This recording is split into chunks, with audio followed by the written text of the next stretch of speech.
ministers, deputy ministers, government officials, ladies and gentlemen.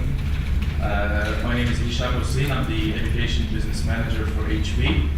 I am basically responsible for all activities involving educational sector in Africa for HB, be it ministries of education, higher education, public, private universities, and even NGOs working in the education field. I would like to thank Senator Coulthard for hosting us. I was witness to that conversation that both John and Senator Coulthard talked about in Morocco a few months ago, where the idea for this conference came up. I'm very happy that it came to fruition and that we were able to be part of it as well. HB is the largest technology company in the world, and when people think of HB, most of the time they think of hardware, PCs, clients, servers, all at once. It is true, it makes a big part of what we do, and I would be happy to discuss the different solutions that we have in the one-on-one meetings, in our stand in the back with all of you present here. The solutions be in terms of hardware, software, infrastructure, whatever. But I'm here to talk about something different, probably something that maybe people not expect HB to talk about. Mr. Kundishwara earlier talked about, I think he mentioned the key points, that ICTE is an enabler. And being an IT company in the core, we are aware of that. We know that it's not about IT at the end. IT is just a tool, it's just a means to get to the end. So with this, I would like to talk about an aspect that is in, as a lot of governments, as a lot of ministries throughout Africa and the world are embarking on the process of introducing ICT into their school system, is probably forgotten or missed or does not have a lot of importance. So this is the HB Life program. This is what I'm going to talk about. Famous sociologist from the 14th century, Ibn Khaldun, a lot of people thought is the founder of sociology, mentioned 4 conditions to foster economic development. And when you look at these 4 conditions, they're amazingly timely for somebody who lived in the 14th century. Stability of political institutions, what we would call a stable democratic system in our days. Respect for humans, what we would call human rights in our days. Private property, competitiveness, freedom of enterprise, freedom of an open market, basically. And the last one is the focus, is stimulation of innovation. More recently, the World Economic Forum identified 12 pillars for competitiveness for a state. If you look through these pillars, at least a third of those are directly related to education and IT. Health and primary education, higher education training, technological readiness, and innovation.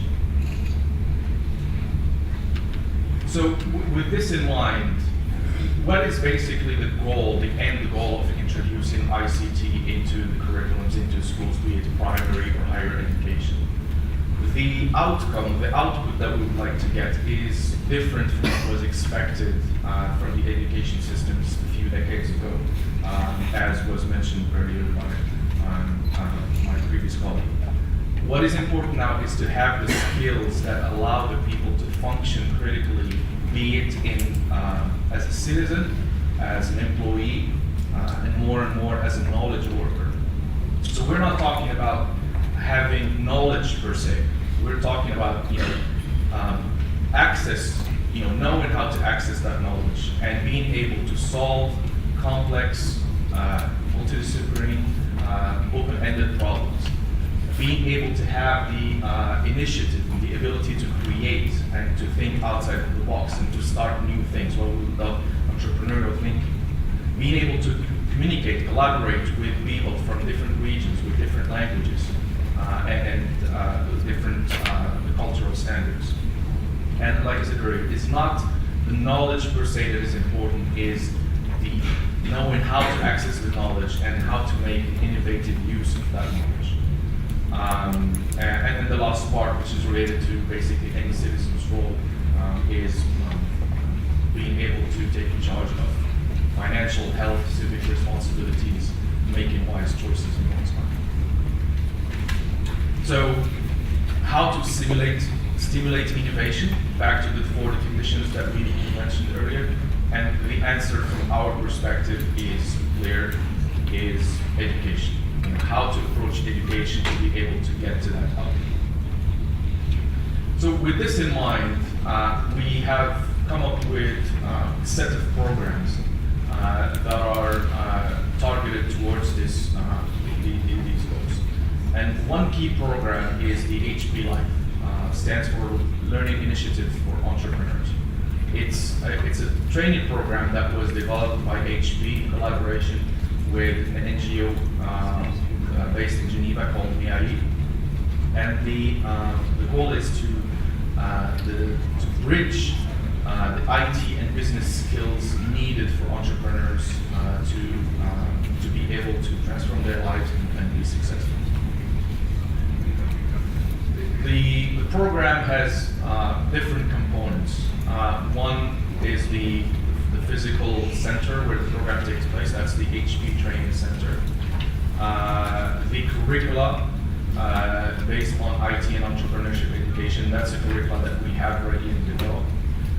The training of trainers that is provided by HP in collaboration with our network of NGOs. And then lastly, the online community throughout the world that's made up of people who have gone through the program, trainers in the program, and people who want to access the program. Happy to say that we have been able to reach in just a few years about 500,000 people worldwide. We have 340 centers, HP Life centers worldwide. The content is delivered in multiple languages, more than 20, and we have been able to train about 1,000 certified trainers. As regards to Africa, we have been able to reach 8 countries so far, and the goal of talking about this initiative is obviously with many government officials present here, is to create an interest and hopefully discuss how could this program be applied whether for K-12 students, primary, secondary education students, university students, or even in some cases, and I think this is the main cases, this program has been applied to kids who have left school. And it has been successful in turning them into entrepreneurs and help them create their small businesses. So like I said, we have it in 8 countries so far in Africa, Morocco, Algeria, Tunisia, Nigeria, Kenya, and Uganda so far, and Egypt and South Africa. Like I said, the target audience can vary. It can be a lot of countries now are introducing entrepreneurship or business subject into their high school curriculum. So this could be an ideal way of bridging both IT instruction and business instruction into one curriculum. It could be delivered to university students. It could be delivered to young people, like I said, who have left the school system early and we want to offer them a way to create their own business. Or it can even be delivered to adults who also, it has been applied in some cases in some African countries for women in villages, for example, and it has been quite successful.